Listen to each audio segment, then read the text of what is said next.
Hey students, Mrs. Staymeyer here, and today I am making this little video for you so that I can give you a guide in how you can make your color wheel for your distance learning only assignment. At school, we are currently working with paint.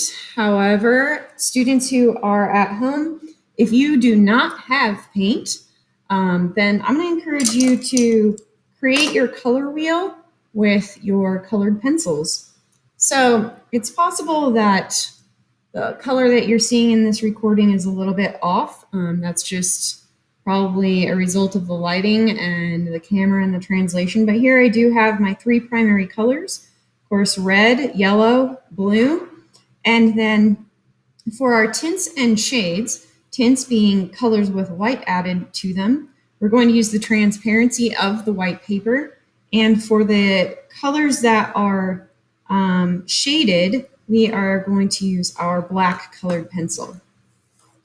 So we have three primary colors, our red, yellow, and blue. And we are going to be adding to our color wheel our secondary colors. Secondary colors are colors that you get when you mix your two primary colors together. So for example, red plus yellow will equal orange. Yellow plus blue will make green. And of course, blue plus red will make your violet or purple colors. We have additional colors that are going to be placed on our color wheel, and they're what we call our intermediate or tertiary colors. Tertiary and intermediate colors are the hyphenated colors. So they're essentially a color that is in between red, yellow, green, blue, purple. I forgot orange. Red, orange, yellow, green, blue, purple.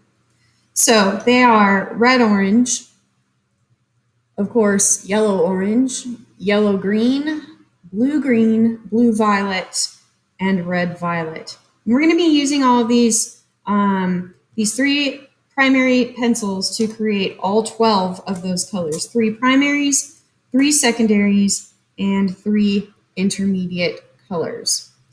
So I have just a regular ruler here, and I'm actually going to use this to create my circle for my color wheel. I'm going to ask you to make the largest outside circle at 7.5 diameter. Of course, half of a circle diameter is the entire thing all the way through the center. So that makes the radius equals to 3.75 or 3 3/4.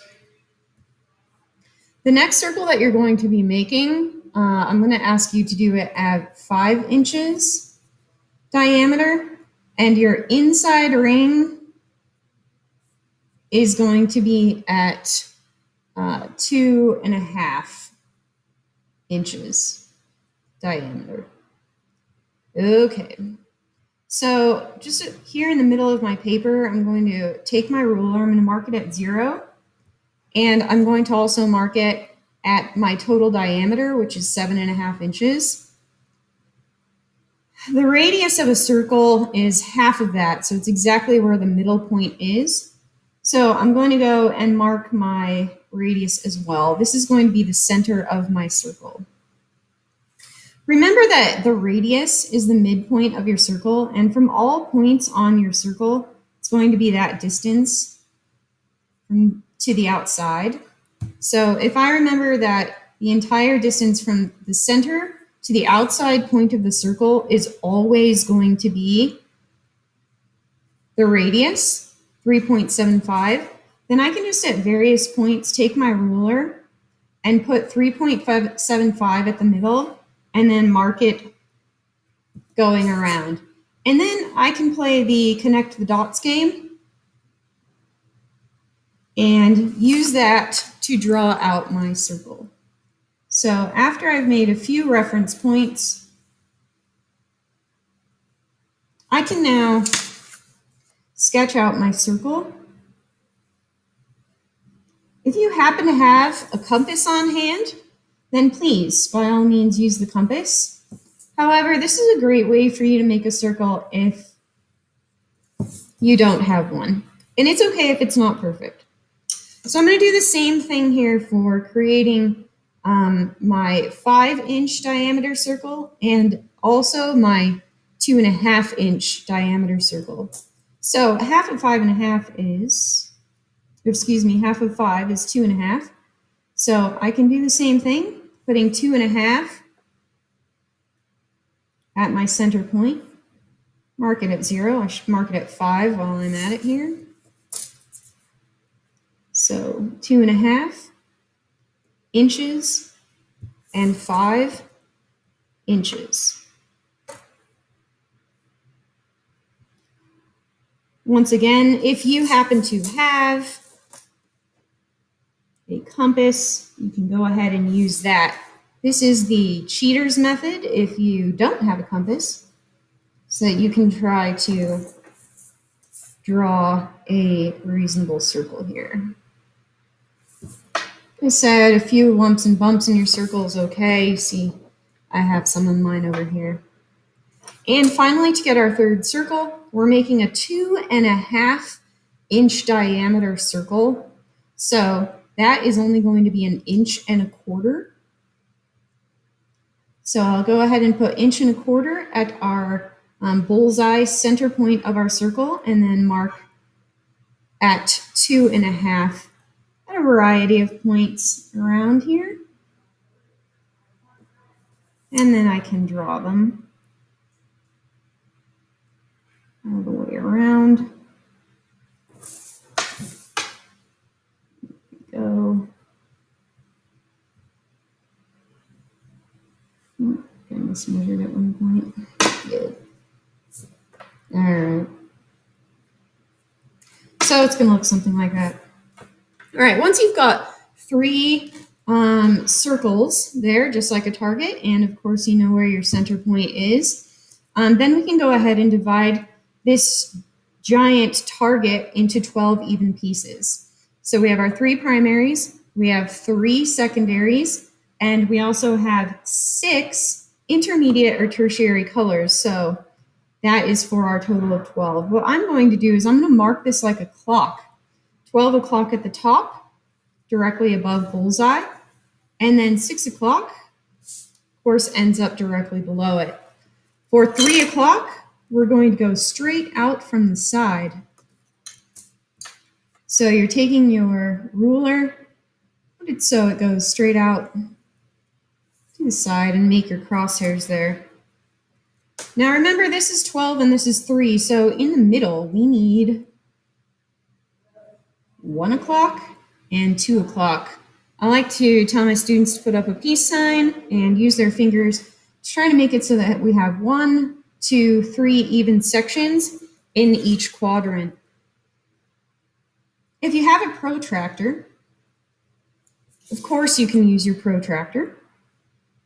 But if you don't, and I'm sure there are a lot of you out there that don't, I am just giving you, once again, an easy way that you can do this. So we've got to go through the middle to the other side, and it's all right if our dots don't mark up perfectly. Like I said, we did not use a protractor. We just eyeballed it. Draw them through all the way to the other side. It's okay if the marks on the other side didn't line up. But you'll see now that we have 12 even pie pieces. I'd recommend that you label them. R for red, RO for red-orange, O is orange, YO, yellow-orange, Y is for yellow, YG is yellow-green, G for green, BG, blue-green, B is for blue, BV, blue-violet, V is for violet, and of course RV, our final color on our color wheel. All right, let's use our eraser and clean up any marks that are a little bit stray and we don't need. So we're ready to start coloring. I have my 3 primary colors on my black once again. White is going to be the paper. So in order to start on our color wheel, please make sure that you have an awareness of what tints and shades are. Tints are when we add white to a color and it gets you those nice baby pastel colors. Pure hue is the regular color without anything added to it. And then shades will be in the center, and that's when we're going to be adding black to our color. So out here, this is going to be our color with white added to it. So I'm not going to color so dark that I can not see the white of the paper showing through. When we make it with paint, we would actually come up with a bit of a pink color. But it's completely acceptable here to do your color wheel and colored pencil, have a bit of the white showing. When you go to, so you're going to color very light in that first ring. When you come to the pure hue section, you're going to add quite a bit more pressure so you get nice, bright colors. And when we come to our shaded section, you are also going to add a good amount of pressure. The next thing that we are going to do is take our black pencil and you are going to cast a shade over that red section with your black colored pencil. If you happen to have watercolor paints or any other kind of paint, acrylic, you may have tempera or poster paints as well, you are more than welcome to use those. If you don't have a heavier weight paper though, for paint, it is a possibility that your paper could get very kind of bumpy. I'm not going to do the entire color wheel for you. I'll do a primary. We've done that with red. I will also show you how to layer your colors for a secondary color and also for an intermediate color. So for the creation of orange, up here in this section, we're going to be doing a tint of orange.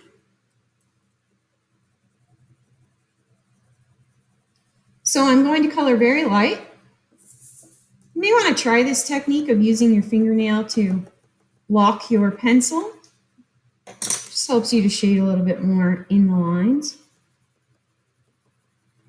And now to create orange, we mix the two primaries of red and yellow together.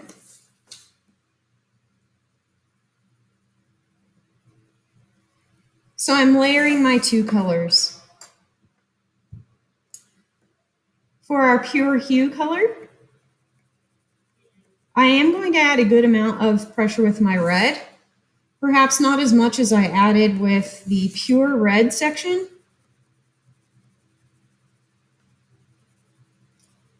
Because I am going to be layering yellow in,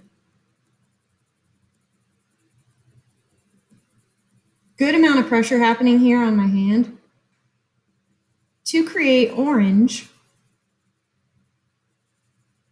Looking for a nice pumpkin-y orange here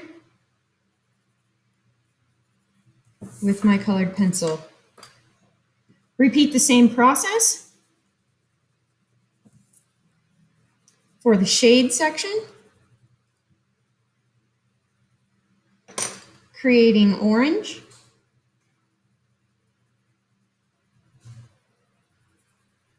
And a third pencil will be layered in to create my shade of orange.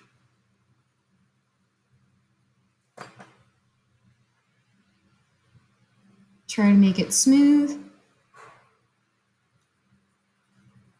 Got a little bit dark in that one section. It's all right. Go back and fill in between. Like that. Now I'll go ahead and do perhaps the yellow-orange as our, you know what I'll do as our tertiary color example, our intermediate color. We'll go ahead and do the yellow-green for you. So moving, of course, away from red and now into our yellow plus blue section. To create yellow-green, I am going to have quite a heavy application of yellow.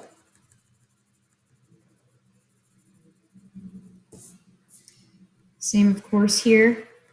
A little bit lighter. Addition of yellow for our tint. Good amount of yellow for our shade.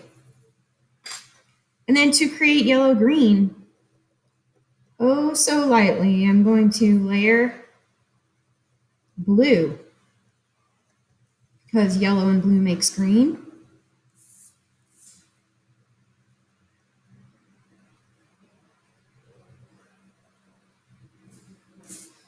You can always add more, but it is a challenge to remove colored pencil once you've gone too far.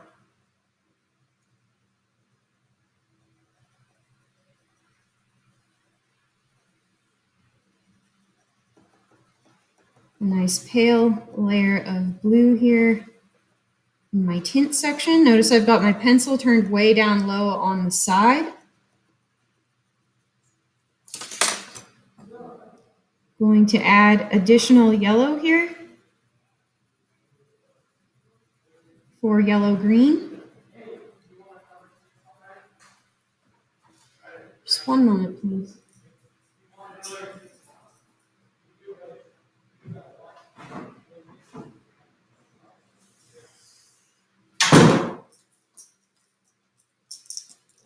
All right. Sorry about that, just closing the door. Right. So now I've created my yellow-green section, my yellow-green tint, my yellow-green, and now here, the layering of black to create a yellow-green shade. And there you go. So we have how to do your primary, secondary, and intermediate colors in layering your colored pencils together, your three primaries, plus your black, and of course white functioning as the transparent nature of the colored pencils to show the whiteness of the paper through. You guys are to go ahead and finish out and complete the rest of your color wheel, and I'll be back with you soon for the next section. All right.